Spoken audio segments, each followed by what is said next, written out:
you. So I'm going to kick this roundtable off by talking about the unique challenges that each of you faces in your business. So kind of what keeps you up at night. So Dennis, why don't you start? What keeps us up at night is trying to get more business, trying to get people to come, enjoy themselves, and decent profit margins. Decent profit, okay. Now, John, I know that you told me earlier that you sleep quite well at night, actually, but what kind of barriers are you facing in your business? Look, for me, I like to think of where is the future heading and how can we, as operators, stay ahead of what might be overrunning our businesses. So in order to do that, we have to try a lot of different things. So for me, it's about how do I take advantage of all the things that my company has to offer without someone else taking too much of a slice. All right. And Taka, what about you? Well, in addition to what the gentleman says, for Japan, a lot of people are having a language issue. Trying to make sure guests getting to the meeting point on time is kind of sometimes we make we receive a lot of phone calls. Oh, I'm lost. I don't know where to go. So we want to make sure everybody is there on spot. And you mentioned earlier that one of the things that your company does is really excels in creating that kind of complicated itinerary for travelers. Can you talk a little bit about that? So we have two business pillars. We are the platform for the experience activities and tours, but also we are DMC. Now, DMC, we have our main target is like Westerners from people from US and Europe coming to Japan for 2 weeks, 3 weeks. They don't know the best way to go around the country. A lot of people look up on the internet to search where to go, what to do, how to go, but most of the information are still written in Japanese, and they don't know if that is the best way or best route to go for the sightseeing. So we help with itinerary making. Wonderful. So Dennis, in the first 6 months of your business, you had a couple challenges because there are some issues happening in Bangkok. Can you explain what those issues were and also how you rose above them? I think sometimes depending on where you operate, there are local issues. For example, earlier in the year, there was the preparation for the political transition. So that kind of affected us a little bit. With regard to the local market, it was about a wait and see approach. Then during the elections period, the tourist numbers actually dipped. And then slowly it started to come back. Some of the things we did was, of course, rely a lot on our OTAs to build the tourist numbers, which actually year to date has gone up compared to last year by about 66 to 70%. Okay, so it was definitely a partnership between your OTAs that you work with and you? Definitely. I think it helped us to tide over some parts of the business, but there's also many things that we have to look at and try to solve, and some things which is beyond our control. Awesome. I'd like to talk about a topic that's likely on everyone's mind, and that is growth. And growth can be hard to quantify, right? Because you're all different operators. So John, you started out as a kayak operator, and now you're much larger than that. And so what kind of decisions did you have to make in order to grow? Yeah, that's a tough one, actually. I remember we opened back in 2004, and I was essentially one of the kayak operators and rock climbing instructors, and there was a group, we trained up 10 of us at the time, and now we have a workforce over 200. And I've got 4 of my team here with me today, which is great. We're on cruise ships. We have 8 businesses on an island. We do 300 weddings a year. We're in multiple locations. And it was very, very difficult to get past a number of stages. So a lot of that growth was coming up with new products and new opportunities, and others were finding smaller businesses that weren't operating too well, purchasing them and increasing the size of the business. For me, it's so much about having access to finance and finding really good people to work with. So one of my strategies is the people who are working with you, seeing how they can step up and become really good, effective managers, manage a portion of your business while you can look at expanding it further. Wonderful. And Taka, your business has grown quite considerably as well. So what considerations do you take when you're trying to add new employees? So we work with about 15 OTAs, and we also have we also sell tours and activities on our website.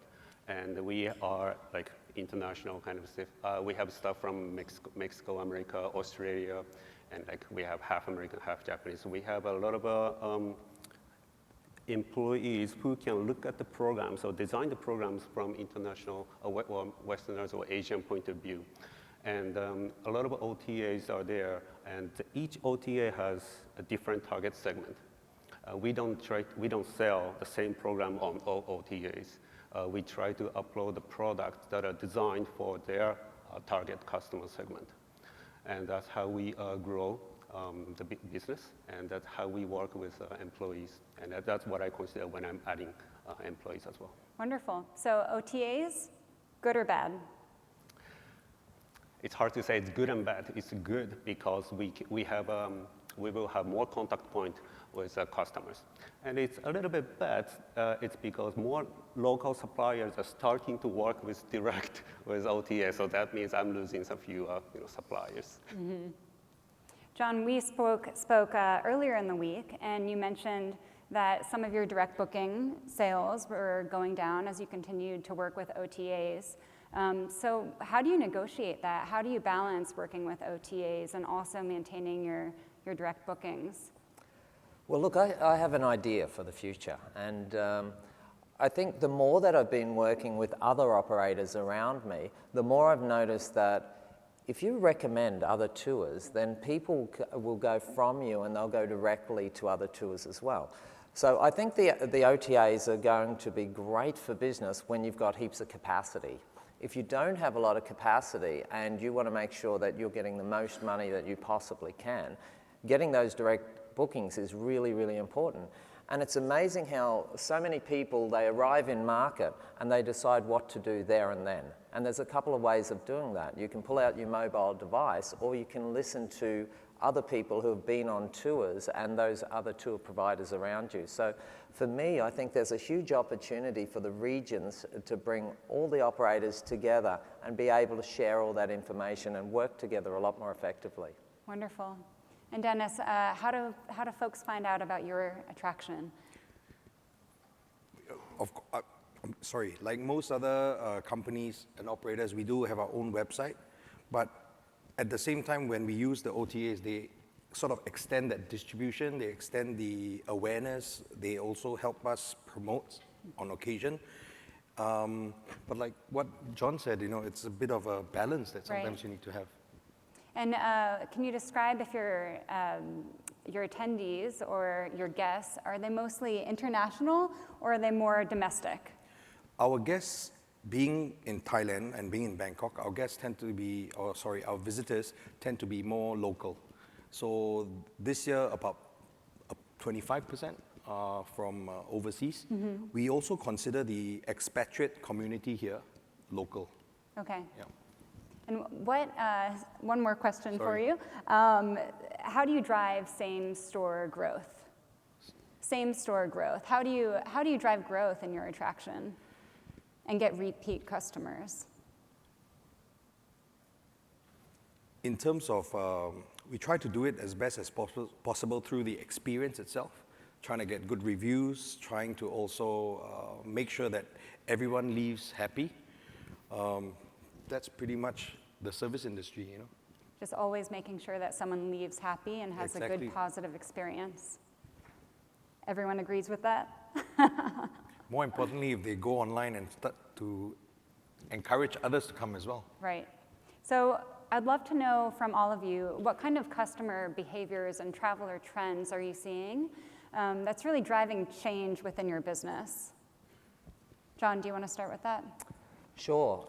One of the trends that I've seen over probably the past almost 10 years is a lot of our Asian visitors are becoming a lot more risky with what they do. There was once a time where I found it very, very difficult to have Chinese visitors go snorkeling with me. They would rather stand on the boat and feed the fish rather than get in the water and swim around with the fish.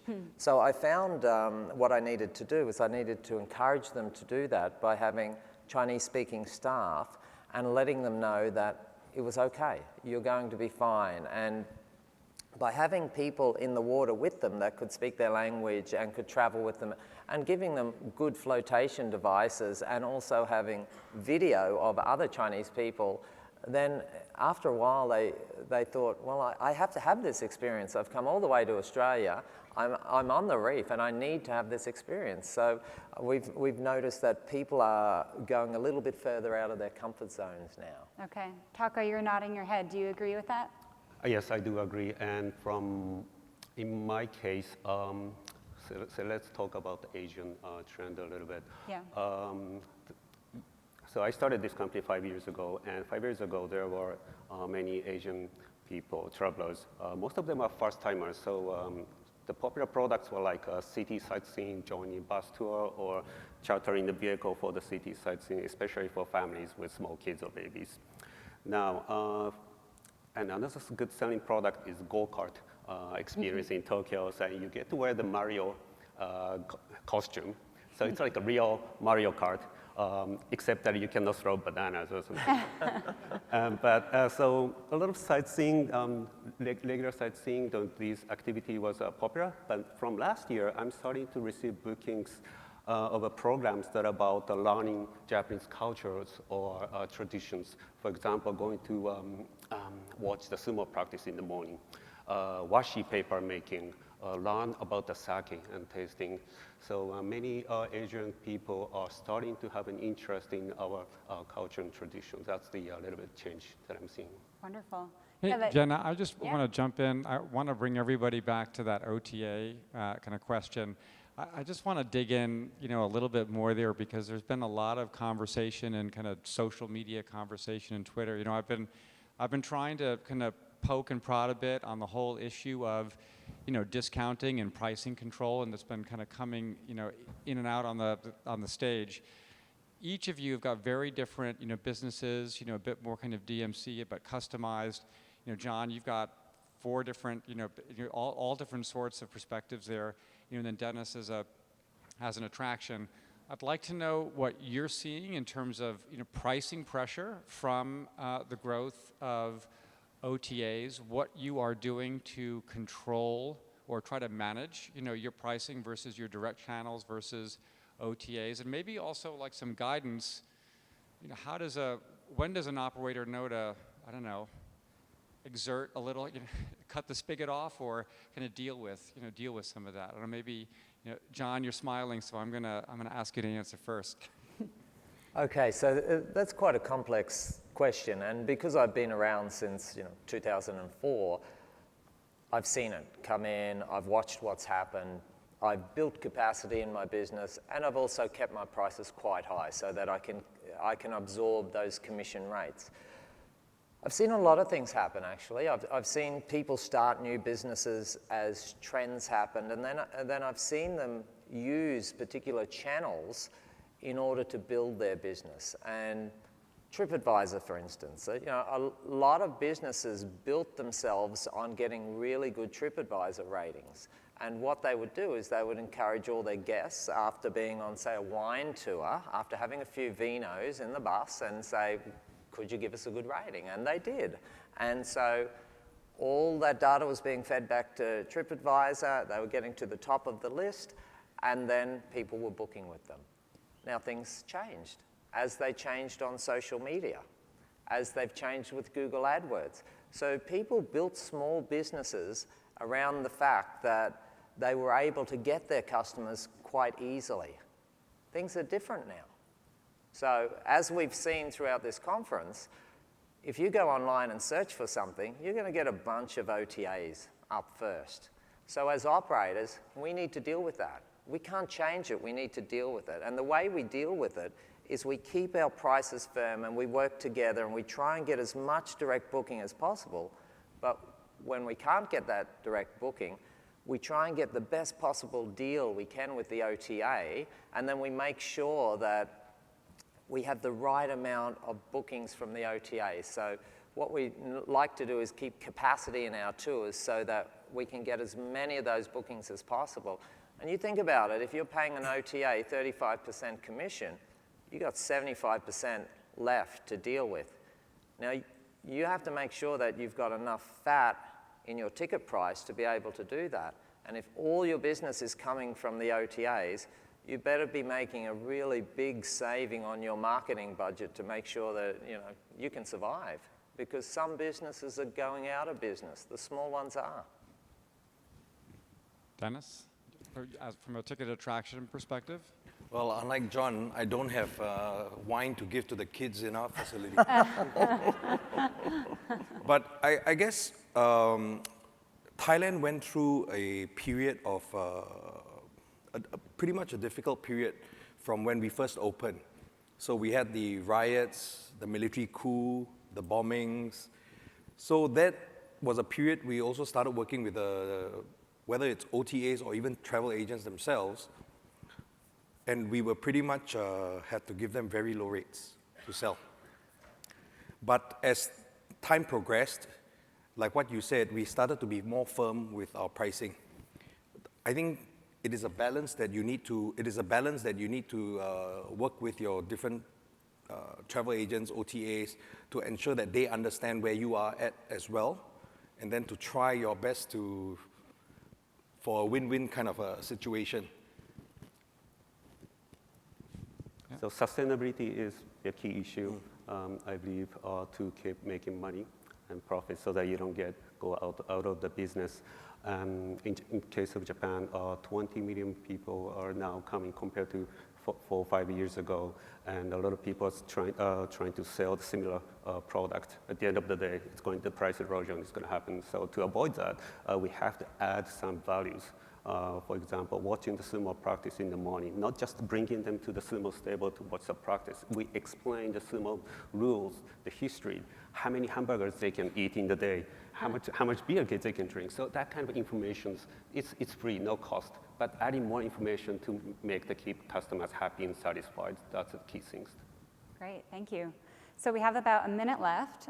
Real quick, one of the greatest attributes of Arival is getting this entire industry into the same room, right? So in one sentence, can each of you say one thing that you want the OTAs in this room to know? Dennis, why don't you start? One thing, I think there are many things. But I think if I would like OTAs to have currently OTAs have so many different systems. For an operator like us, it's almost impossible for us to work with 20, 30 different systems. So if we could have somehow integrate the operating systems to be similar or have some kind of a parallel platform to link, that would be great. Okay. Well, my message to the OTAs is every tour operator out there is important. And the small ones that offer really unique tours are the most important ones. So find a way of nurturing those small tour operators and making sure that their great product stays available, because that's why people are traveling, to get that great product, not just those ones that can pay really good commission rates.